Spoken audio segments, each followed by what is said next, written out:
Namatay. Ito yung charge ko. Check na lang doon sa bahay mo. Yung charger ka. Wala. I-send ko na lang kay Secretary. Oo. How are you related? Kapatid ko. So pareho kayong diabetic? Parents niyo ba diabetic pareho? O isa lang? Opo. Pareho?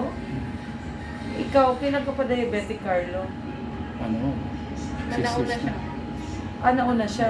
6 years ago. So 40 ka na nung diabetic ka. 40 ka na. Oo. Pero ikaw, pero since nakita kita ng 2022, impaired na yung sugar mo eh. Kumbaga itong normal, itong diabetic, nandito ka na sa ano eh. So ikaw, may laboratory ka ba? Meron po. Ayan. Ito po yung sa premiere. Sige. Bali same din po nung na-request nyo. Ngayon, nung in-stop yung stress test. Ni-stop ka rin? Oo. May nakita rin. Ihingi daw ng signal nyo. Tapos tinatawagan daw po kayo. Hindi po kayo Okay. Hindi ako maano. So anong ginawa nila? Inantayin na lang namin. Tapos tinatawag yung sekretary nyo. Sabi, kayo daw ang nakakasagot ko. Tapos nagpapalo kami sa premiere. Wala pa daw reply. Eh kasi wala ako. Kailan ba to? Okay. Bali sa akin naman, no? Convention kasi namin to eh. Lahat ng mga doktor nasa convention eh. Yun nga daw. Wala hinihingi daw sa gabi. Pero wala akong nararamdaman pain. Yun lang pinaka-concern. Nahirapan ng matulog ko. Hala, pati ikaw, Carlo. Meron na rin. Pakunutuloy ako sa ulo. Mas mahina nga yung heart mo eh. Alam mo ba na mahina yung heart mo? Ilang Kung percent hinihingi siya? daw. 20%. Oo. Kasi ikaw ilan? 42. Yun kaya pala yung... Reality naman ako. Ikaw 20%. Pero inihingal ka. Hinihingi daw. Pag yung... Sa gabi? Sa gabi. Pwede, pag naglalakad ka ng ordinary na walking. Oo, pag medyo matagal. Oo, pag nakahiga ka sa gabi, komportable ka ba na nakahiga ka na walang unan? Hindi, lagi Hindi, nakataas. no? Kasi parang nalulunod ka, Oo, no? no. Yan. Pero pag uminom mo ng gabis ko, nawawala. Nawawala ang? Ang hingal ko. Oo, pero Parang ganun nakaka- pa rin. Hindi ka pa rin makahiga ng Oo, flat. hindi. Oo. Kumusta ang parents nyo? Si Papa ko. Mama wala na. Bakit? Heart attack po. Kailan? At saka anong taon, anong age 65 niya? siya. O bata pa siya. Yung dad nyo, 74. dahil, Hindi, Buhay living pa. pa po. okay lang naman siya. Okay. So, namana sa mother. Kumusta yung mga kapatid ng mother nyo? Okay naman ang dalawa. Oo. Okay Wala naman na yung rin dalawa? Ano pa ba? Kasi Ha? sila. Okay naman, Dok. Hindi sila heart attack. Si Mama ba? Si Tita Along, di ba? Hindi siya heart attack. Diabetes din ito. Si Pero hindi Tita, siya ano, due to heart attack. Ikaw pala to. Mama. Tinan mo, hindi ko alam na ikaw to. Tinan mo, hindi ko alam. Actually, maganda nga to. At least hindi ko alam na magkapatid kayo. Eh, hindi ko alam na related pa itong Ocampo, Anvilliasis, ayun. Kapag ganito kasi, eto mas mahirap ang anong ito, Carlo, kasi ang how to approach this is different kaysa sa'yo. Kasi syempre mahina yung heart mo. Ngayon, ang question is, i-angiogram kita. Pero pag i-angiogram kita, let's say may mga bara, i-angioplasty natin, we will not be sure kung yung angioplasty na yan is makakatulong pa na mapalakas ang heart mo. So, ang question then is there still a chance for your heart to strengthen with angioplasty? Hindi natin alam. So, may test niya na ginagawa kami. Ang tawag din is myocardial viability study. Meaning, yung myocardial viability, doon natin malikikita kung may chance pang lumakas ang heart mo with revascularization or wala na. Kasi kung wala na, useless. I will be subjecting you to a procedure na unnecessary because it will not do anything good anymore, at saka yung complications ng procedure. Okay? Pero kung halimbawa 60% pa rin ng heart mo is may capacity to recover, then we will proceed with surgery. So kung if you plan to proceed with the treatment, at tawag is myocardial viability study. Sa heart center yung meron. Dito sila yung machine namin. So doon namin makikita kung viable pa yung myocardium. Kasi baka mamaya, ang tissues kasi natin, pare-pareho naman yan na pwede magkaroon ng peklat. No? Kung halimbawa, na-heart attack ka na before, na hindi natin alam na heart attack, hindi ka nagpagamot, whatsoever, nagkakapeklat din yung puso natin, meaning, wala na siyang buhay, peklat na siya. So, hindi na siya masyadong gumagalaw. So, kahit buhayin mo pa yung ugat na nagsusupply doon, wala nang chance para mabuhay yung kasi peklat na doon makikita sa myocardial viability kung ilan ang peklat, ilang percentage ng heart mo. Basta titignan natin is 60% viability. 60% na viable, pwede pang i-revascularize. So, vascularize meaning it's either angioplasty or bypass. So, meaning bro, instead na angiogram sa kanya. Viability muna. Kung mataas pa rin ang viability score niya, saan tayo magpapa-angiogram? So yun muna. Magkano yung doc? Mga 18,000 siguro. Mas mura yun. Viability studies, 18,000. Pero itutuloy pa rin. 18,18. 18. 18. Oo. Pero itutuloy pa rin yung Kung angiogram. meron nga viability. Kung viable pa yung myocardium mo, kung hindi puro peklat. Kasi kung puro peklat, useless. Kapag kung kung Paano hindi, yun, Doc? bypass na mangyayari. Hindi. Kasi ang myocardial viability, parang ipapasok ka sa CT scan, pero nuclear test yan Parang ipapasok ka sa CT scan. May introduce sa yung tracer, thallium yan. Pupunta yan sa blood. Umahalo yan sa blood. Ngayon, kung may blood flow pa rin yung puso mo, sa pinaka-dulo-duluhan ng puso mo, nandun yung thallium na yan. Pero kung peklat, wala nang blood flow doon, hindi na pupunta doon. So, i-compute niya ngayon yung viable myocardium. Kung sino yung viable, yung buhay pa. Diba, viability study, yung titinan kung ang buhay pa. Ngayon, kung 60% at least, viable pa yung myocardium mo. Lahat yan ng myocardium ito. Anterior, posterior, inferior, lateral.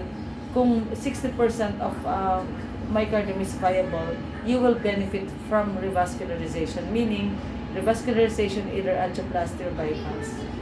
Para malaman natin yun, angiogram ka. Meron kasing mga may hina ng heart na hindi naman ang cause is barabarado. Mali mo, myocarditis din, flu virus din. Pero parang ang weird naman na parang kayong may flu virus before, di ba? Parang kayong diabetic. So, ang tingin ko pa rin is baka may bara talaga. So, before angiogram, viability study muna, Carlo. So viability, tapos Angiogram, kung viable pa yung myocardium mo, kung 60% is buhay. Sa inyong dalawa, kasi mga bata pa kayo, kailangan nyo ng procedures na yan. Kasi remember, ang heart natin, ang katawan natin, we have ang health natin nagde-deteriorate. There's normal aging process ng heart natin. Sa inyo, mas madaling mag-accelerate yung aging because ngayon pa lang na bata pa kayo, hindi na okay yung heart. Pag nag-edad tayo, lahat ng 70 years old, hinihingal na yan Kasi aging process yan How much more kung ganyan ang heart. So ngayon pa lang, tingnan natin, baka may chance pa kasi na maging mag-okay yung heart nyo, mag-improve. Bigyan kita ng request. Okay? Ng myocardial viability. Tapos sa heart center yung ginagawa. Sa'yo yan, bigyan mo ko ng isang kopya. Ito. Dok, yung flu na sinasabi nyo, may mga sintomas po ba yan? Pag nag-fever ka, naglagnat ka, minsan din may nakikita kami mga nagka-COVID or nag-vaccine, ganyan din. Oo. May Nilalamig mga, ka ba? Hindi. Ako naman. hindi, dati. Dati. Oo. Ayan, sa'yo yan. Ayan, sa'yo yan. Yung pag-sex. Mm-hmm. Yan, ang flu, ang viral myocarditis, ang symptom nun is, may history ka na nagkalagnat, nagkubod sipon, pero may pasyente kami na nagka-COVID, na humina yung heart. May pasyente rin na kami na walang history kahit ano, walang diabetes in the family, walang hindi smoker lahat, pero nag-vaccine lang siya ng COVID, mahina yung heart. Kanina, may dalawa kong pasyente na nandito, na gano'n, nag-history, na angiogram ko normal. So vaccine lang po? Hindi ko alam. Tapos angiogram Sabi nila, ko sa'yo ang angiogram nila normal, pero kasi sa inyo iba, dahil diabetic nga kayo. Hindi pa natin alam. Di ba kakakapin ka na sa'yo? Nakakipira. Sinong doktor mo? Sinong cardio mo? Pulmonary po dati. So wala kang cardiologist? Okay. Kasi babaguhin ko rin yung mga gamot mo ha. So itong mga gamot na Ay, to, kakabigay nyo lang po ng gamot nung... yeah, pero babaguhin ko. Kasi itong mga gamot na to, these are intended to improve your symptoms. So, ibig sabihin na hindi ka hingalin, hindi ka lahat. Okay? And with the hope also na mag-increase din ang contractility. Pero importante pa rin yung procedure na ganyan. Ginano doon kami yung mga bawal din. Hindi na pwede mag-inom yun. Hindi talaga. May nakikita rin kami, ang tawag doon is alcoholic cardiomyopathy naman. Dahil sa alcohol, humina yung heart. Yun yun. So, lalo So, pa okay lang ho bang maraming tubig iniinom? Hindi. Hindi rin. Hindi rin. Kasi malulunod ka lalo. Oo. Malakas So, isa sa tubig. Hindi. Dapat ang tubig mo is hanggang 1.5 liters a day lang. Kay Christine, okay lang, Dok. Pag Ha? maraming tubig. Ano, no? Kay Christine. Ay, okay lang siya, si Christine. Hindi naman Kasi siya may katulad nakulang ng tubig 30%. ito eh. Kasi sa kanya, severe, almost moderate to severe dysfunction eh. Sa'yo is, mild lang eh. Ngayon doon kami kasi grab driver ako. Okay lang po ba yun? Nagdadrive. Actually, hindi nga eh. Hindi nga. Hindi. Pero kung sa tingin mo, kaya mo Kaya naman. naman. Kasi ang Oo. biyahe ko 5 to 12. 5 5 a.m. to 12 noon. Tapos pag uwi ka ng bahay, hanggang Oo. gabi naman. Oo. 4 p.m. to... Pero kaya mo. Kaya naman. Oo. Actually, okay naman kung kaya mo. Ang tawag doon is compensated heart failure. Meaning, kaya mo pagdalhin yung heart failure mo. Lalo pang mga gamot na to, mas maganda talaga. Mga gano'ng katagal Pero yun? medyo mahal to ha, itong gamot na to. Pero merong generic to sa heart center. Okay, mas mura, half the dose. Kasi ang isa nito 90 pesos, tapos twice a day. Oh. This is very effective talaga sa mga Sa ganitong mga klase. activities po, Hindi ka pwede magpagod. Hindi pwede pagod. Pagpagod kasi baka mamaya. Kasi remember, mahina yung heart mo. Yeah. Pag mahina ang heart mo, hindi gumagalaw ng maayos. Pati yung kuryente ng heart mo, parang bahay, nagkakaroon din ng short circuit. Ngayon, kung mapuwersa yung heart mo, pwedeng lumala yung short circuit. Yan yung tinatawag na sudden cardiac death, arrhythmia, na biglang mag-brown out. Bubura kayo. Oo. Oo. Yun lang. Ha? Magboborakay ka sa Yun lang. Di ba ganun sumakit sa mga para sa akin? Ay, hindi. Bawal talaga yun. May ako daw. Pero ay mag-swim. Pwede na, ako. huwag ka na. Pwede ako. Ikaw man nag-chest pain ka rin eh. Wag na. Huwag ka na. Oo. Pero pwede ako Huwag ka nang mag-ambula. Hindi ka rin mag-swimming. Hindi ka rin pwede mag-swimming. Kasi Ay, Di that's... ba tampisaw lang Pwede. ganun? Ha? Yung tampisaw lang. Oo, pero wag kang Lalangoy. mag-swim talaga. Tsaka Ako lakad daw na pwede malayo. ako sa ganun. Ha? Sweet. Ha? Pwede Oo, ka. pero yung mild lang. Basta hindi Parang basta lagi may kasama dapat. Sasig na ako bukas. Bukas kami. Pesta kami ni Lord. Nakarad eh. Pwede i-wheelchair kita. Buti nga nakita ko yung ano nyo eh. I-refer ko siya doon kasi lagi siya nagsasabi, hindi daw siya makahinga sa gabi. Ayun yun. Actually. Kaya sabi ko, punta ka na sa cardio. Dok, usually mga ilang litro yung pwede sa kanya ng tubig, Dok? Kanino? 1.5 and below. To be strict, dapat 1 liter. Kaya lang mainit ngayon. Mas maraming pawis. So, 1.5 is okay. Kasi that will take, yung 500 ml, that will take care of the insensible body loss ang tawag doon. So itong Entresto, makakamura ko kung ang bibili mo 100 mg, tapos hatiin mo, kalahati sa umaga, sa kalahati sa gabi. Ito yung kapalit ng irbesartan, tapos ang Lodipine, ha? So twice a day, ito sa kalahati sa umaga, kalahati sa gabi. Pwede ko pa rin ituloy yung dating gamot. Hindi. Kasi nabili ko.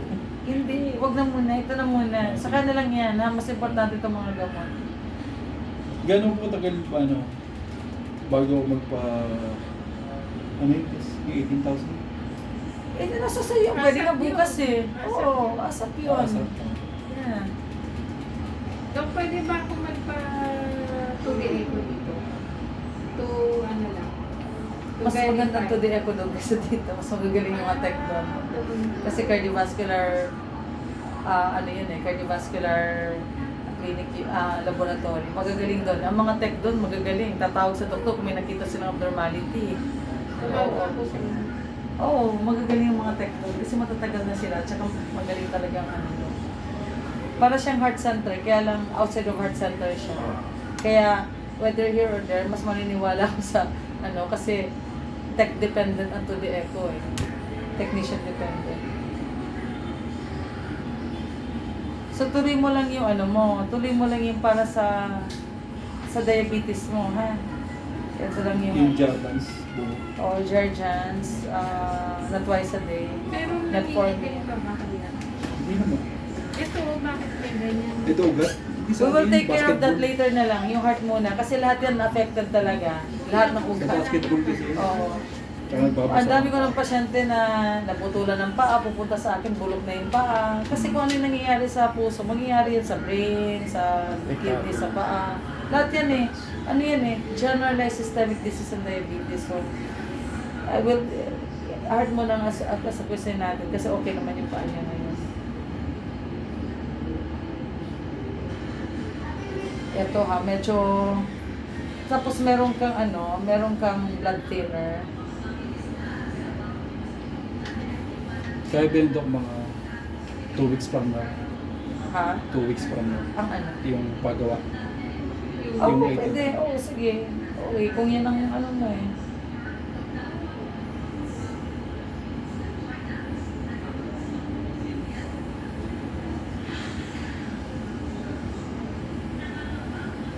Hindi ko pala na-record yung cell. Hindi ko na-pindot. Nag-record ko.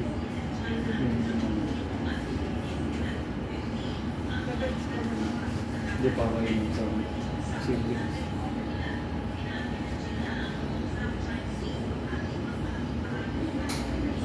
Confident pa naman pala. Yung Jergens mo ba, twice a day? Twice a day. Oo. Umaga.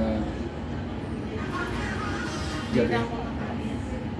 What do you mean? Hinahati mo? Yung 25? Hindi Ah, pa. iba, basta wag lang yung... Na 25? Oo, Matamis yun. wala. Kasi yung naka-indicate doon ano yung umaga gabi. Ah, okay. Hatiin ko dapat.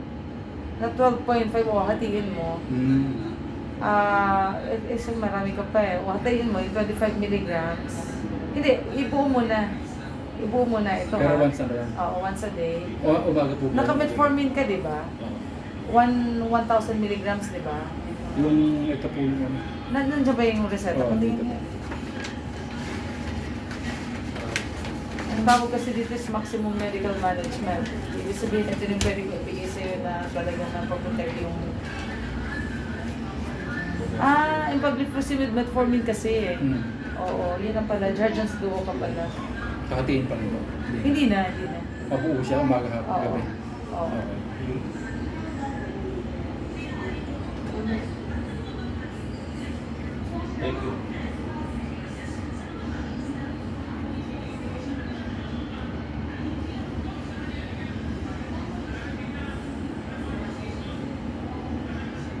Kaya pag- Ilalagay ko na lahat lahat ng mga gamot mo.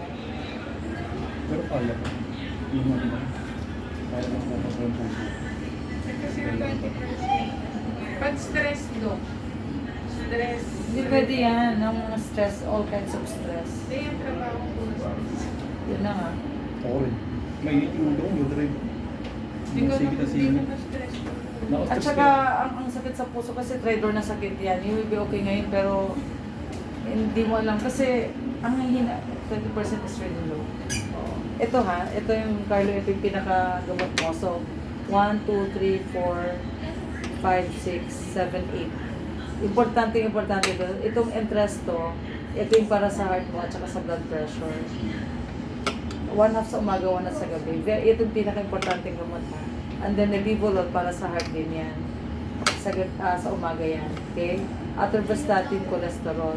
Kahit normal ang cholesterol, basta ganyan ang heart, kailangan naka-anti-cholesterol, lalo pag diabetes. Sa gabi yan. Clopidogrel, ito blood thinner. Ito blood thinner. Clopidogrel, sa umaga yan after breakfast. Lahat ng gamot after breakfast, after dinner, basta after ha. Spironolactone sa heart din yan, para hindi hingalin. O sa umaga na rin to. Sa umaga na rin yun. Tapos yung pag-liflusin, metformin, sugar to, at saka sa heart na rin yan. Diamicron sugar, solidoxide para sa ugat. So lahat yan ha, ito yung Sulodexide twice a day yan. Medyo gastusan mo muna ng konti. Sulodexide po, Twice a day. yun yung gamit ko dati. Yeah. So hindi na rin. Isunulat ko na lahat.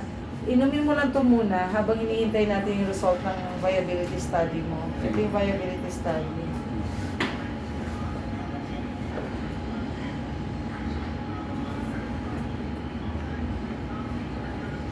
Ilang days po maximum Kaya na? hindi kayo in-exercise, Carlo. Tinan mo magaling mga tech doon. Oo. Kaya hindi kayo in-exercise kasi talaga na-exercise 20% lang, mamaya may matay ka doon sa ano. So, they made the right choice. So, decision pala. Ngayon, nag-wear na nga ako. Sabi ko, parang 1 minute lang, di ko na kaya. Kaya, Mga ilang days po itong maximum na inumin? Hindi. actually yan, for 3 months yan. Pero, the thing is, ako lang pwedeng magsabi sa iyo kung hanggang kailan. So, marami pa tayong gagawin kung dito ka sa akin magpa-follow up. Basta kailangan ko yung test na to. Okay? So, habang hindi ka nagpapatingin sa akin at gagawin mo yung microbiability, tuloy-tuloy mo muna yan. So, sa Philippine Heart Center to. So, pupunta ka sa Philippine Heart Center sa nuclear laboratory. Nuclear lab. Tapos pumunta ka doon. O pwede Yung ka sa tumawag CT doon. scan po ba ipapasok ko? Oo. Kasi ano ko, claustrophobic ako. Hindi yan. Maliit lang yun. Hindi yan katulad ng Nandilog MRI. yung ulo ko. Okay? Ilang minutes po ba kaya? Ha? Ilang minutes po kaya? Madali lang yan. Okay? Sige, okay na tayo. Tuma na to, ito. Ikaw, Kasi, thank you. Pwede po request daw. sa'yo to. Tawag sa akin. Carlo. Ano nga request mo? Andun lang. Oo nga, wala. Di pa ba kita binibigyan? Ako doon kung i-angiogram ako, doon na lang din. Direct na. Yan na muna. Huwag ka muna mag-ano. Yan muna. So, Gusto mo palit tayo. 18,000 na sa akin. 16,000. May card ka, di ba, Christine? O baka pwede itong maano? Pwede. Oo. Hindi yan masakit to ha. Hindi, wala. Pwede ba tulog na lang ako? Oo, Pwede. pwede talaga. Suntokin mo. Pwede talaga. Pacing mo na lang, hindi mo sakit. Uy, si mama nga, tumulugtot yun. Walang andun pa. Masakit lang. Hindi. Ang pangano mo naman yan eh. May experience. Hindi mo mararamdaman yan. Pagkasama. Pagkasama ko yan. May sumatay na ako. Yan. Bawal uminom. Bye-bye. Ingat kayo. Sige. Thank you, Doc.